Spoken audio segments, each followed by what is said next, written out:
Estamos de volta aqui, terça-feira, passando muito rápido, né? Batendo um papo aí sobre perícia médica. Quem conversa com a gente, Dr. João Batista, é médico perito, Dr. Carlos Gouveia, especialista em previdência, professor, e está aqui, eles estão aqui justamente para tirar a sua dúvida.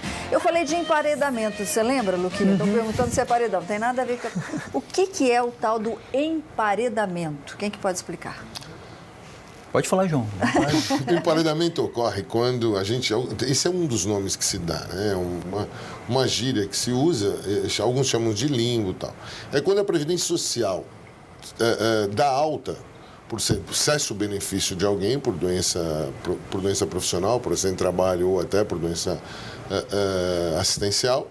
Esse indivíduo, por obrigação da portaria 3214/78 pela NR7, ele tem que passar por um médico antes de voltar ao trabalho para fazer o chamado exame de retorno ao trabalho.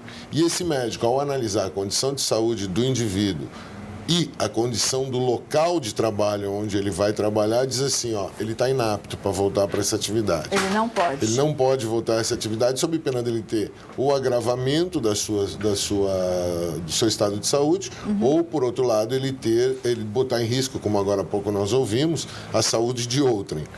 E aí, em decorrência disso, ele diz assim, ele está inapto. E a empresa, para poder devolvê-lo aos quadros, ela tem que ter autorização do médico, sob pena dela assumir esse risco. Na verdade, enquanto ele está na Previdência Social, a hora que a Previdência Social deu alta para ele, o contrato de trabalho volta a ser ativo e ele tem que retornar. Só que a empresa não permite, o médico da empresa não permite, pela condição de saúde do indivíduo. Ou seja, ele não fica nem lá nem cá, não recebe nem de um nem da Previdência, nem do... Por isso ele fica emparedado. Nem a Previdência paga, nem a empresa pode pagar, vamos assim dizer. E o dinheirinho dele para pagar as contas? Na verdade, assim, o que acontece na prática é que ao médico que fica na empresa, ao médico do trabalho, não é dado o direito de discordar da decisão do INSS. Quando o INSS fala levanta-te e anda, esse cara que estava aqui com o benefício aqui ativo, baixa e o contrato dele volta a fluir. Então ele volta para a empresa. O médico da empresa é obrigado a aceitar ele lá. O que acontece na prática é que o médico não aceita e empareda. Sim. Tá? E aí? O que ele deve entrar? Nesse caso é uma ação trabalhista, ela recebe o nome de ação de recondução. Essa tese do emparedamento que você achou bonitinha, a gente deu esse nome, é uma tese minha do desembargador de São Paulo, doutor Antero Arantes, e aí entra com uma ação que a gente deu o nome de recondução, porque não é reintegração. Recondução ao posto. Aí ele entra com uma ação de recondução ao posto na trabalhista, e aí o juiz do trabalho normalmente vai mandar ele voltar a trabalhar. Entendi. Tá? Porque ele não pode ficar nesse limbo ou nesse... Pelo menos ele recebe o dinheirinho dele. Sim, pelo menos da empresa. O que acontece são os efeitos disso. Porque pode ser que quando ele volte a trabalhar ele não esteja bom. E o que era uma doença comum passa a ser uma doença profissional. Pode ter um agravamento, uma concausa, e aí pode voltar para o INSS não mais em doença comum, e agora em doença do trabalho, prejudicando não só ele, como também o empregador.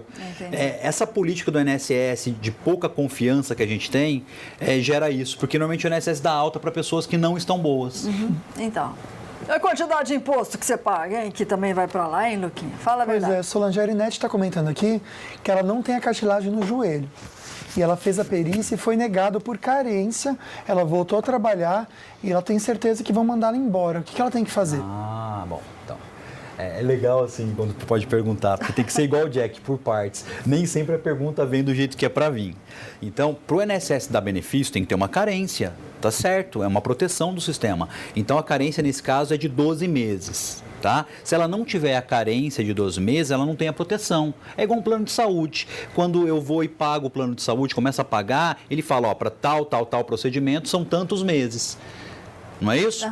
Então, ela não tem esses tantos meses necessários para gerar o benefício. Se não for acidente de trabalho, doença profissional ou doença grave, que não é o caso dela, que não tem carência, aí ela não tem direito ao benefício mesmo. Aí não tem. Não. Então tem que ser, se for doença do trabalho, doença profissional, aí ela teria direito, mas não me parece o caso aí.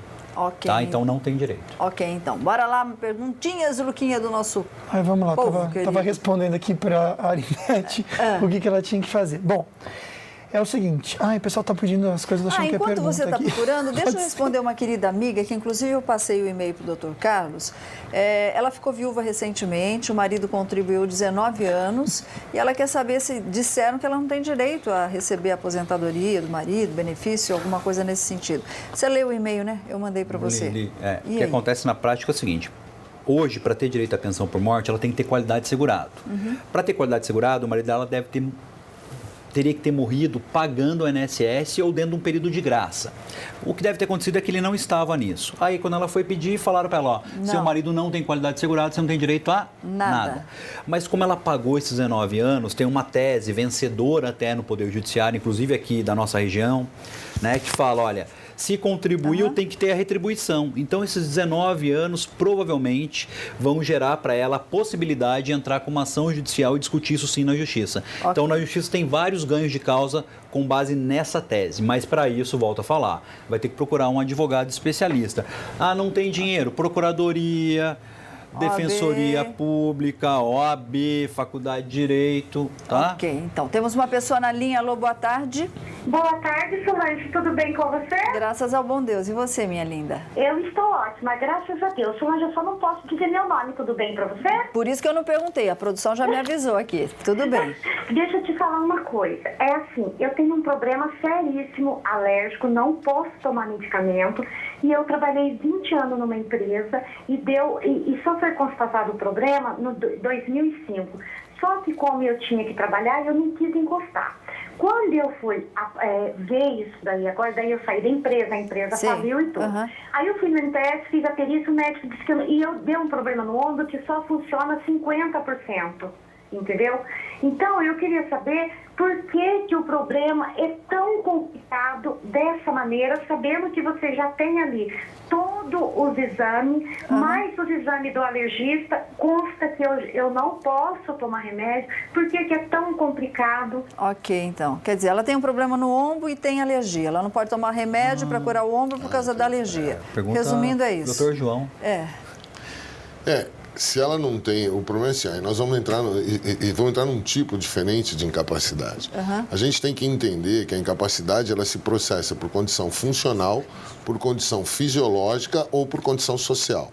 No caso dela especificamente, é o que eu entendi, me parece que ela não tem como ser tratada em função da medicação. Ou se vão buscar meios sobre os quais se consiga um arsenal de tratamento que não dependa de droga para recuperá-la, visto que o mais importante é recuperar a saúde dela, ou ela vai ter, por este período, obviamente, o direito a ficar, como ela chamou, encostado, ficar no benefício da Previdência Social. Mas ela tem direito a esse benefício. Sem dúvida, no período em que até que se consiga uma solução em que ela possa ser reconduzida nas mesmas condições de saúde possível de exercer a atividade dela, sem sombra de dúvida. Ok, agora a sua pergunta, viu, minha linda, do porquê é tão difícil, é uma pergunta que eu me faço, né? Por que é tão difícil, mas é que às vezes, prática, as coisas nesse Brasil, acontece? né? O médico olha e fala assim, isso aqui pode ser tratado. Mas, enfim. Mas nela, não. Exatamente. Fala uma coisa boa, né? Porque a gente só tá falando de coisa... Gente, como tá difícil aqui, né? Ser brasileiro tá difícil, né?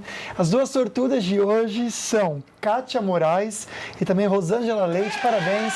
Vocês duas vão com acompanhante assistir o grande show do Daniel. A gente vai rapidinho pro comercial, mas já volta. Fica aí.